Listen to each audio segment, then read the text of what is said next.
بارے میں کچھ سوچ رہی تھی کہ میرے چھوٹے بیٹے کی آواز کانوں میں آئی کہ کہا امی دیکھو ابو آ گئے ہیں۔ جب میں نے آنکھیں کھولی تو وہ سامنے موجود تھے۔ انہیں دیکھ کر میں پریشان ہو گئی کہ یہ کیوں آ گئے، جبکہ انہیں 295 کے تحت عمر قید کی سزا سنائی جا چکی ہے۔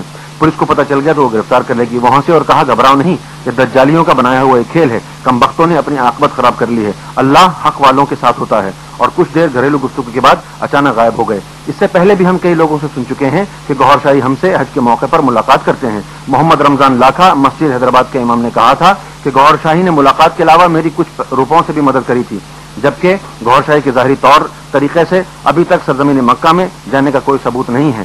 سامنے تصویر میں داڑھی لمبی نظر آ رہی ہے، جبکہ حد داڑھی کے نیچے جہاز کا شیڈ ہے۔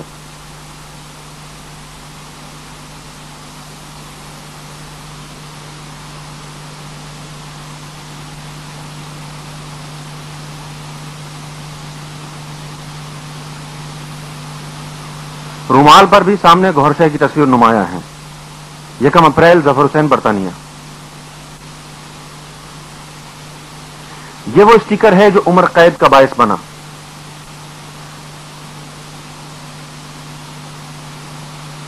گوہر شاہی پر چوتھا توہین رسالت اور توہین قرآن کا مقدمہ۔ جھوٹے مقدمے بنانے والے ماہرین نے کتاب دین الہی پر 295 ABC کا مقدمہ درج کرا دیا ہے، اور پولیس نے اسے غیر قانونی بھی قرار دے دیا، جبکہ ادارہ آل فیتھ کی طرف سے اشاعت کا اتھارٹی لیٹر موجود تھا۔ ان ماہر مولویوں کو جنرل مشرف پہچان گئے تھے، اور توہین رسالت کیس میں کچھ تبدیلی ضرور ہو گئی تھی، جس پر ان علماء نے شور مچانا شروع کر دیا، کیونکہ یہی لوگ 295 آسان بہانے سے فرقہ واریت اور دشمنی کی وجہ سے سینکڑوں بے گناہوں کو جیل پہنچا چکے تھے، اور اب ان کی نظر گوہر شاہی اور ان کے مشن اور ان کے عہدیداروں اور ان کے خواص پر تھی، جس میں انہیں کافی حد تک کامیابی ہو چکی ہے۔ وقتاً فوقتاً ہم آپ کو آگاہ کرتے رہیں گے۔ قومی اخبارات کی جھلکیاں اور تراشے ملاحظہ فرمائیں۔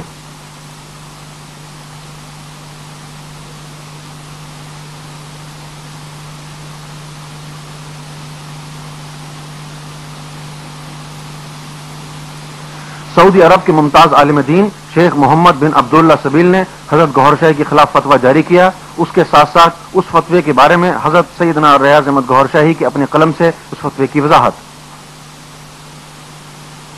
شیخ محمد بن عبداللہ کا فتویٰ نظروں سے گزرا، جن کا تعلق فرقہ وہابیہ سے ہے، درباروں اور صوفیزم کے سخت مخالف ہیں۔ حضرت آمنہ کے مزار کو مسمار کرنے میں ان کا بھی مشورہ تھا۔ شیخ کے مطابق کسی بھی شخص کی کوئی تصویر حجر اسود میں ظاہر نہیں ہوئی، اور نہ ہی حماد بن عبداللہ نام کا کوئی امام سرے سے موجود ہے۔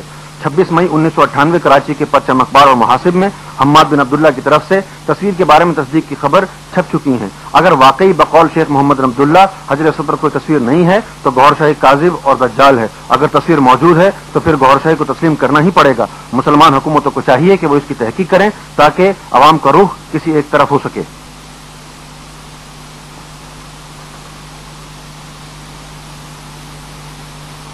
بقلم خود ریاض احمد گوہر شاہی، 27 اپریل 2000۔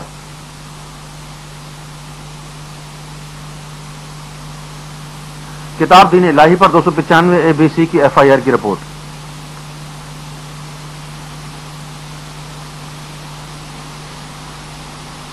FIR کا ترجمہ۔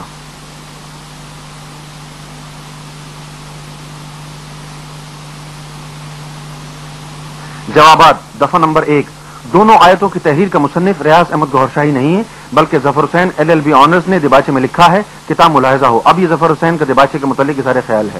جب کتاب دین الہی کا پہلا ایڈیشن ورجینیا USA سے شائع ہوا تو کچھ لوگوں نے اعتراض کیا تھا کہ یہ کون سا نیا دین لے آئے ہیں۔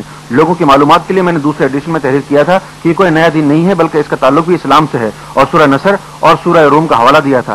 فریادی کے مطابق کہ اللہ نے حضور کو تسلی دینے کے لیے آیت نازل کی۔ اگر قرآن کی آیتیں تسلیاں ہیں تو پھر ہم بھی کسی آیت کو تسلی سمجھ کر نظر انداز کر سکتے ہیں۔ کیا یہ اس آیت کی نفی پر فریادی پر توہین قرآن کا دفعہ نہیں لگ سکتا؟ ظفر حسین، لندن۔ دفعہ نمبر 2 کا جواب گوہر شاہی کے قلم سے۔ بعض حدیثیں ایک فرقے کے نزدیک مستند ہیں، لیکن دوسرے فرقے کے نزدیک ضعیف ہیں، جس کی وجہ سے کئی فرقے بن گئے اور آج تک علماء آپس میں متفق نہ ہو سکے۔ جیسا کہ حدیث میں ہے، جب تم کسی معاملے میں پریشان ہو جاؤ تو اہل قبور سے رابطہ کر لینا۔ حضرت ابو ہریرہ نے فرمایا، مجھے حضور پاک سے 2 علم حاصل ہوئے، ایک تمہیں بتا دیا، دوسرا بتاؤں تو تم مجھے قتل کر دو۔ اس طرح کی حدیثیں فرقہ وہابیہ میں کمزور ہیں، لیکن اہل سنت قادریہ، چشتیہ، نقشبندیہ، سہروردیہ کے نزدیک مستند ہیں۔ جیسا کہ اسلام میں رہبانیت نہیں ہے، اس میں بھی 2 طرح کے عقیدے کے لوگ ہیں۔ ایک کے نزدیک ساری عمر کی رہبانیت منع ہے، لیکن تزکیہ نفس اور تصفیہ قلب کے لیے کچھ عرصے کے لیے رہبانیت جائز ہے، جبکہ غوث پاک ख्वाजा साहब, दादा साहब और बाबा फरीद वगैरह ने कुछ साल जंगलों में गुजारे, लेकिन फिरका वहाबिया के नजदीक रहबानियत की मुकम्मल तौर पर और आर्जी की भी नफी है। दफा नंबर 3 का जवाब, फरियादी ने इस तहरीर में खयानत की है। किताब मुलाहिजा हो, इसमें तारुफ लिखने वाले ने गौहर शाही के लिए लिखा है कि आपके मर्तबे और मेराज का ताल्लुक 15 रमजान से है। फरियादी ने यह इशारा हुजूर पाक की तरफ मोड़ दिया। दफा नंबर 4 का जवाब मोहम्मद यूनुस के कलम से आखिर में मुलाहिजा हो। दफा नंबर 5 का जवाब, इस तहरीर में भी खयानत की गई है। किताब मुलाहिजा हो, लिखा है कि हिंदू आदम को शंकर जी, खिजर को विष्णु महाराज कहते हैं और हिंदुओं को एक तबका हजरत फातिमा को दुर्गा माई, लक्ष्मी देवी और मां के नाम से अपने दुआओं में पुकारता है। ये तो फरियादी ही बता सकता है कि किताब में किस जगह अल्लाह और हुजूर पाक के नाम की तौहीन की गई है। तौहीन करने वाले पर लानत और झूठा इल्जाम लगाने वाले पर भी लानत। रियाज अहमद, गौहर शाही। दफा नंबर 4 का जवाब मोहम्मद यूनुस के कलम से। किताब दीन इलाही की तमहीद मैंने लिखी है, जिसका ताल्लुक गौहर शाही से नहीं है। मेरे और हजारों बरतानिया के मुसलमानों के नजदीक गौहर शाही इमाम मेहदी है, क्योंकि कसीर लोगों ने उनके शानों पर कभी चमकता हुआ और कभी नसों से उभरा हुआ कलमा शरीफ और मोहर मेहदियत लिखी देखी है। कई लोगों ने जाहिरी आंखों से और कुछ ने ख्वाब में दीदार किया है। चांद, सूरज और हजर असवद वगैरह पर तस्वीर की तहकीकात के बाद हमारा यकीन और भी मजबूत हो गया है, जबकि मुसलमानों के अलावा हिंदुओं, ईसाइयों के दिल पर भी गौहर शाही की नजर से अल्लाह अल्लाह कर रहे हैं, बल्कि बेशुमार लोगों को अपने दिलों पर लफ्ज अल्लाह लिखा नजर भी आता है, जिसकी वजह से हिंदू इन्हें काल की अवतार कहते हैं और वो अपने जरीदे हफ्त रोजा देश परदेश लंदन में इसका ऐलान भी कर चुके हैं। यहूदियों के नजदीक एक ऐसा मसीहा आएगा जो अल्लाह के पाक नाम से इनकी रूहों को नई जिंदगी बख्शेगा। यह इशारा कतन हजरत ईसा अलैहिस्सलाम की तरफ नहीं है, जबकि हजरत ईसा अलैहिस्सलाम का वाकया इसी किताब में दर्ज है कि उनका दोबारा दुनिया में आना जाहिर जिस्म से है, यानी जिस उम्र में उठाए गए थे। अज मोहम्मद यूनुस, बरतानिया। किताब दीन इलाही में शरपसंद मौलवियों की खयानत। मौलवी अबू हमजा रिजवी का इसकी किताब फसाद में हजरत गौहर शाही पर इल्जाम लगाया। इल्जाम कोई नई बात नहीं है, इससे पहले भी कई उलमा हजरत गौहर शाही की तसानीफ, रूहानी सफर और तरीक़े कल में खयानत करके कुफ्र तक के फतवे लगा चुके हैं, बल्कि हाल ही में किताब दीन इलाही में भी खयानत करके दफा 295 का मुकदमा भी दर्ज हो चुका है। कई मरतबा वक्फे से बददियानत किस्म के लोग तहरीरी हमले कर चुके हैं और हम भी वक्फे से वजाहत करते रहे हैं, लेकिन अब ज्यादा बेहतर यही है कि लोग बजाते खुद असली तसानीफ का बतौर मुताल्ला करें, तो फिर इन शरपसंद मौलवियों की बुजुर्गी सामने आ जाएगी। सैर हासिल मुताल्ले के बाद भी अगर आपके सहन में कोई सवाल उभरे तो हमें मुताल्ला करें, हम दीन इलाही के अगले एडिशन में उन सवालात का तसल्ली बख्श जवाब देंगे। किताबें अंजुमन हाजा के किसी भी दफ्तर, लाइब्रेरी या रुकन से मुफ्त हासिल की जा सकती हैं, जो कि तकरीबन हर शहर में मौजूद हैं। किताब दीन इलाही और तरीक़े क़ल्ब का कुछ हिस्सा इंटरनेट www.goharshahi.com पर भी मौजूद है। 295 के गलत इस्तेमाल के खिलाफ रेग्स इंटरनेशनल के मुजाहरे की अखबारी तराशी और झलकियां। लिबास खिजर में फिरते हैं राहजन बहुत। जरूरी पैगाम उन लोगों के नाम जो सांपों के डसे हुए हैं। जैसा कि सबको मालूम है कि पूरी दुनिया में हजरत गौहर शाही की सरपरस्ती में हमारा मिशन फैल रहा है, जिसमें हर मजहब के लोग शामिल हो रहे हैं। हमारा मिशन अल्लाह की मोहब्बत के अलावा मखलूक के खुदा से भी प्यार और मोहब्बत का दर्स है। पाकिस्तान में अंजुमन सरफरोशान इस्लाम और बरतानिया में रैग्स इंटरनेशनल के नाम से पहचाना जाता है। हमारे नजदीक इंसान की बड़ी फजीलत है। आज बेमजहब या गुनाहगार से ही हो सकता है कल वो अल्लाह का मुकर्रब बंदा बन जाए। मुख्तलिफ मज़ाहिब से राब्ते और अपने तजर्बे की बिना पर हम इस नतीजे पर पहुंचे हैं कि पाकिस्तान में एक ऐसी संगदिल, होशियार और मक्कार लॉबी है जो दरपर्दा 295 के झूठे मुकदमात के जरिए बेगुनाहों को सख्त नुकसान और तकलीफ पहुंचा रही है और हुकूमत पाकिस्तान के लिए भी नफरत और बदनामी का बायस बनी हुई है। बल्कि तमाम इंसानी हकूक की तंजीमें और इंसाफ पसंद ममालिक भी इसके सख्त खिलाफ हैं। कई दीगर ममालिक के अलावा अमेरिका और बरतानिया ने भी इसका सख्त नोटिस लिया हुआ है।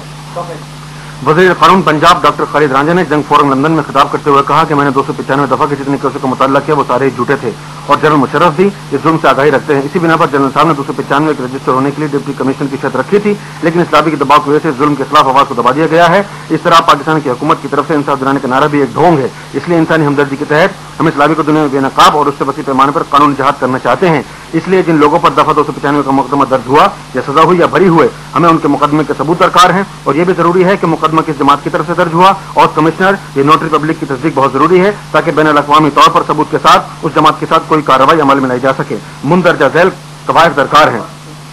नंबर 1, FIR किस थाने में किस SHO ने काटी और फरियादी किस मसलक से ताल्लुक रखते थे और किन आला अफसरों की उनको हिमायत हासिल थी। नंबर 2, मुकदमे का फैसला किस जज ने सुनाया था और अगर उसका भी मसलक मालूम हो तो दर्ज करें। क्या आपने हाई कोर्ट या सुप्रीम कोर्ट में चैलेंज किया था? अगर नहीं तो क्यों?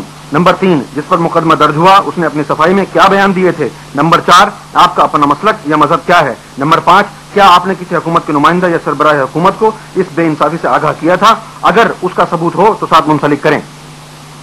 براہ کرم اس اسکیم کو کامیاب کرنے کے لیے جھوٹے مقدموں کی رکاوٹ اور رحم انسانیت کی خاطر ہم سے خود یا برسا ضرور تعاون کریں. شکریہ. اگر رجسٹری پوسٹ میں کوئی دشواری ہو تو انجمن کے کارکنوں سے رابطہ کریں جو ہر شہر میں موجود ہیں. حق بات کہنے والے اور حق کا ساتھ دینے والے علماء رسول کے خلیفے ہیں. بسم اللہ. حق بات کو جھٹلانے اور توڑ مروڑ کر پیش کرنے والے اور خلق خدا کو آزار پہنچانے والے علماء شیطان کے خلیفے ہیں. اعوذ باللہ. Rigs international London.